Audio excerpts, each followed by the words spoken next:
Hello aspirants, आज हम study करने वाले हैं डायग्नोसिस ऑफ ट्विन्स के बारे में। सबसे पहले हम ये देख लेते हैं कि क्वेश्चन कैसे पूछे जा सकते हैं। तो सबसे पहले तो पूछा जा सकता है कि डायग्नोसिस ऑफ ट्विन्स के मेथड्स बताइए, या फिर क्वेश्चन आ सकता है कि जाइगोसिटी ऑफ ट्विन्स को डिटरमाइन करने के मेथड्स बताइए। जाइगोसिटी मीन्स होता है कि वन जाइगोट है या फिर टू जाइगोट। वन जाइगोट है इसका मतलब कि वो मोनोजाइगोटिक ट्विन्स हैं, और अगर दो जाइगोट हैं तो इसका मतलब है डाइजाइगोटिक ट्विन्स हैं। वेल हम स्टडी कर रहे हैं पेपर 1 का यूनिट 9.1 ह्यूमन जेनेटिक्स। ओके, अब ये हमें पता लगाना क्यों ज़रूरी है कि मोनोजाइगोटिक ट्विन्स हैं या फिर डाइजाइगोटिक ट्विन्स हैं। तो सबसे पहला पॉइंट है कि अगर कोई लेडी प्रेग्नेंट है तो अगर डॉक्टर को पहले से पता होता है कि मोनोजाइगोटिक ट्विन है या फिर डाइजाइगोटिक ट्विन्स हैं तो वो उसके अकॉर्डिंग ही मॉनिटरिंग करते हैं, क्योंकि मोनोजाइगोटिक ट्विन्स में ये ज़्यादा चांसेस होते हैं कि कॉम्प्लिकेशंस जो हैं वो ज़्यादा होंगी प्रेगनेंसी के दौरान। तो एक पर्सनलाइज्ड मेडिसिन जो है वो उसके हिसाब से दी जा सकती है। वेल, पॉइंट नंबर 2 है जेनेटिक काउंसलिंग में ये हेल्पफुल है। अगर किसी फैमिली में कोई जेनेटिक डिजीज़ है जो कि हर एक जनरेशन में हो रही है, तो जाहिर सी बात है कि उन फैमिली मेम्बर्स को ये कंसर्न होगा कि उनके बच्चों में तो ये नहीं हो जाए। तो ये फैमिली जाएगी जेनेटिक काउंसलर के पास, और जेनेटिक काउंसलर पहले ये पता लगाएगा कि ये जो ट्विन्स है वो मोनोजाइगोटिक है या डाइजाइगोटिक है, एंड देन फिर वो बताएगा कि कितने परसेंटेज चांसेस हैं वो डिजीज़ होने के, और क्या ये दोनों में होगी या फिर किसी एक में होगी। ओके, अब आता है पॉइंट नंबर 3, ऑर्गन ट्रांसप्लांटेशन। अगर मोनोजाइगोटिक ट्विन्स हैं तो फिर उनमें जो है वो इजीली ऑर्गन ट्रांसप्लांटेशन हो सकता है और सक्सेसफुल ज़्यादा होगा, उसके चांसेस ज़्यादा होंगे।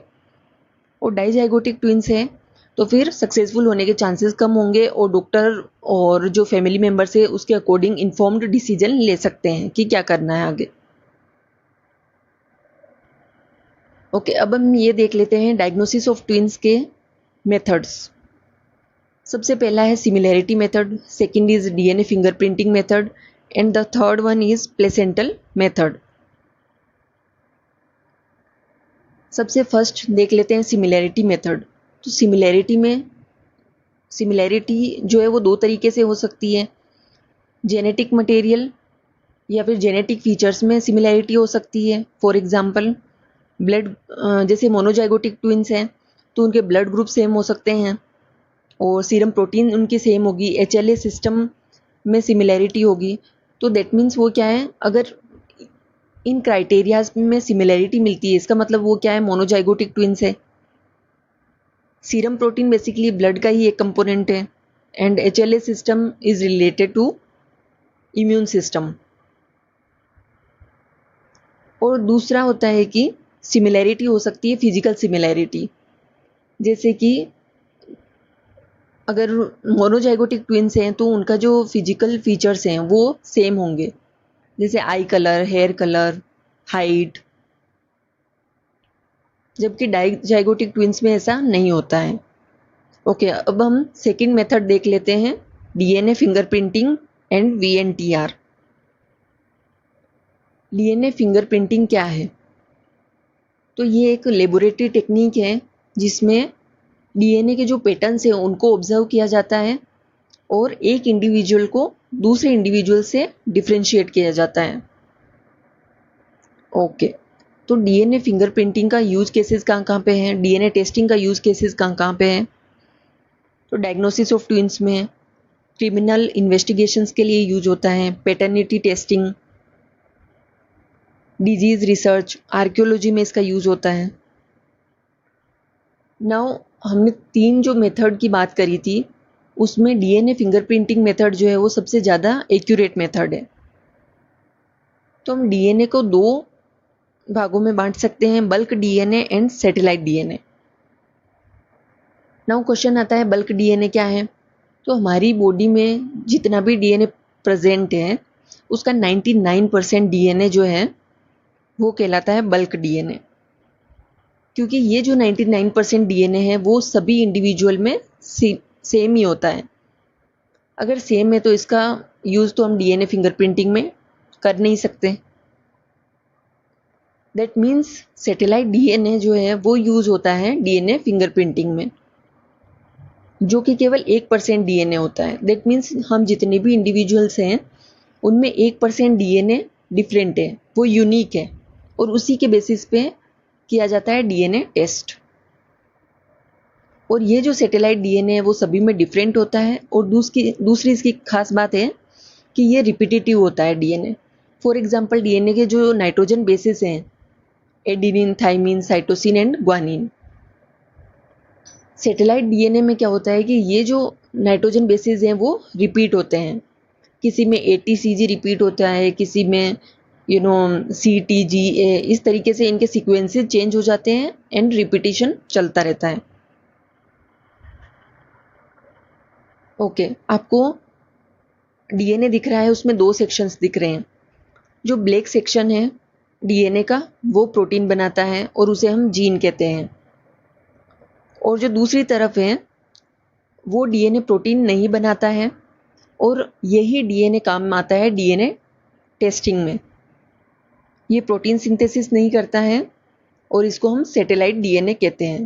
दैट मीन्स सैटेलाइट डीएनए क्या हो गया, प्रोटीन नहीं बनाता है, और ये 1% डीएनए होता है बॉडी का। तो सैटेलाइट डीएनए को हम कैटेगराइज कर सकते हैं 2 कैटेगरीज में, micro satellite and mini satellite. Micro satellite होता है जहाँ पे 1 से 6 बेस पेयर्स रिपीट होते हैं। फॉर एग्जाम्पल हमने एग्जाम्पल लिया है 3 बेस पेयर का, ATC का। यहाँ पे आप देख सकते हो ATC बार बार रिपीट हो रहा है। मिनी सैटेलाइट में क्या होता है, 10 to 60 बेस पेयर्स रिपीट होते हैं। अब आप सोच रहे हो डीएनए में तो 4 ही नाइट्रोजन बेस होते हैं। हाँ, वो 4 नाइट्रोजन बेस ही अलग अलग सीक्वेंसेस में ऐसे 60 का एक यूनिट बना लेते हैं, और वो 60 का जो यूनिट है वो बार बार रिपीट होता है। माइक्रो सैटेलाइट में एडेनिन और थाइमिन जो है वो ज़्यादा बार आता है। जैसे ATC में आप देखोगे C और G जो है वो कम बार आता है, और एडेनिन थाइमिन ज़्यादा बार आएगा। एंड दूसरी तरफ मिनी सैटेलाइट में ग्वानिन एंड साइटोसिन जो है वो आपको ज़्यादा बार दिखेगा। तो ये हो जाता है इसका सेकेंड डिफरेंस। सैटेलाइट डीएनए का जो मिनी सैटेलाइट है उसी को हम कहते हैं VNTR। अब VNTR क्या है, तो variable number tandem repeats. VNTR एक मिनी सैटेलाइट है जो कि प्रोटीन नहीं बनाता है, और इसकी खास बात है कि ये इसके जो डीएनए सीक्वेंसेस हैं वो रिपीट होते रहते हैं, 10 to 60 बेस पेयर्स रिपीट होते हैं। ओके, अगर VNTR जो प्रोफाइलिंग की जाती है अगर वो सिमिलर है, इसका मतलब क्या है, मोनोजाइगोटिक ट्विंस है। और VNTR डीएनए टेस्टिंग जो है उसमें प्रोफाइलिंग में डिफरेंसेस दिखते हैं, डीएनए बेंड्स में डिफरेंसेस दिख रहे हैं, तो इसका मतलब क्या है, वो डाइजाइगोटिक ट्विंस है, और ये सबसे एक्यूरेट मेथड है। ओके, तीसरा मेथड है प्लेसेंटल मेथड। प्लेसेंटा जो है वो एक टेम्पररी ऑर्गन होता है। आप देख सकते हो यहाँ पे प्लेसेंटा जो है एक टेम्पररी ऑर्गन होता है जो कि प्रेगनेंसी के दौरान ही डेवलप होता है, वो जनरली नहीं पाया जाता है। तो प्लेसेंटा जो है वो यूटेराइन वॉल जो है वहाँ पे डेवलप हो जाता है। इसका मेन जो प्राइमरी फंक्शन होता है वो है ऑक्सीजन एंड न्यूट्रिएंट्स को बच्चे तक पहुँचाना। तो ये एब्जॉर्ब करने का काम करता है, मदर से जो न्यूट्रिएंट एंड ऑक्सीजन को एब्जॉर्ब करेगा और अम्बिलिकल कॉर्ड के थ्रू बच्चे तक पहुँचाएगा। और आप यहाँ पे देख पा रहे हो कि 2 यहाँ पे लेयर दिख रही है आपको, 2 मेम्ब्रेन दिख रही है, कोरियोन जो कि आउटर मेम्ब्रेन है एंड एमनियोन जो कि इनर मेम्ब्रेन है, और इन दोनों का यूज होता है प्लेसेंटल मेथड में। ओके, तो ये सबसे एक्यूरेट मेथड क्यों नहीं है, क्योंकि यहाँ पे एक्सेप्शंस हैं, जहाँ पे भी एग्जैक्ट फैक्ट नहीं होता है और कहीं ना कहीं एक्सेप्शंस होते हैं, तो वो एक एक्यूरेट मेथड नहीं माना जा सकता। फॉर एग्जांपल अगर डाइजाइगोटिक ट्विंस है तब तो उसमें 2 प्लेसेंटा होते ही होते हैं, दोनों बच्चों के लिए अलग अलग प्लेसेंटा होगा, और ये 100% एक्यूरेट है, 100% ये बात सही है। लेकिन दूसरी तरफ अगर हम देखते हैं मोनोजाइगोटिक ट्विंस में, तो 70% मोनोजाइगोटिक ट्विंस ऐसे होते हैं जिनमें एक ही प्लेसेंटा होता है और उस एक ही प्लेसेंटा से दोनों बच्चों को न्यूट्रिशन मिल रहा होता है। लेकिन 30% ऐसे भी होते हैं जिनमें मोनोजाइगोटिक ट्विंस ऐसे होते हैं 30% जिनमें 2 प्लेसेंटा भी पाए जाते हैं। तो इस तरीके से जो वेरिएशंस हैं इनमें डेटा में, इसकी वजह से ये एक एक्यूरेट मेथड नहीं है। अब हम देख लेते हैं कुछ questions. Okay, pause the video and you can answer the question in the comment box. Question number 1 है कि ऐसा कौन सा स्ट्रक्चर है जो कि बच्चे को एंड प्लेसेंटा को आपस में कनेक्ट करता है। तो आंसर है अम्बिलिकल कोर्ड। क्वेश्चन नंबर 2 है प्लेसेंटा का प्राइमरी फंक्शन क्या है। तो प्लेसेंटा का प्राइमरी फंक्शन है न्यूट्रिएंट्स एंड ऑक्सीजन को बच्चे तक पहुंचाना। क्वेश्चन नंबर 3 है कि आपको ट्रू या फिर फॉल्स बताना है इसमें। सैटेलाइट डीएनए प्रोटीन सिंथेसिस करता है या नहीं। तो सैटेलाइट डीएनए प्रोटीन सिंथेसिस नहीं करता है, तो ये जो स्टेटमेंट है वो रॉन्ग है। सैटेलाइट डीएनए प्रोटीन सिंथेसिस नहीं करता है। क्वेश्चन नंबर 4 है व्हाट इज वीएनटीआर। तो वीएनटीआर बेसिकली एक मिनी सैटेलाइट है जिसमें 10 to 60 बेस पेयर्स रिपीट होते हैं एंड इसका यूज किया जाता है डीएनए टेस्टिंग में। ओके, क्वेश्चन नंबर 5 है, यहाँ पे भी आपको राइट और रॉन्ग बताना है कि मोनोजाइगोटिक ट्विंस जो हैं ऑलवेज हैव शेयर्ड प्लेसेंटा। तो ये हो जाएगा आपका फॉल्स, क्योंकि 70% ऐसे मोनोजाइगोटिक ट्विंस होते हैं जिनमें शेयर्ड प्लेसेंटा होता है और 30% ऐसे होते हैं जिनमें दो प्लेसेंटास होते हैं। क्वेश्चन नंबर 6 है dizygotic twins have always separate placenta. ये बिल्कुल सही स्टेटमेंट है। Okay, keep learning, keep growing, stay consistent in your preparation. जय हिंद, जय भारत।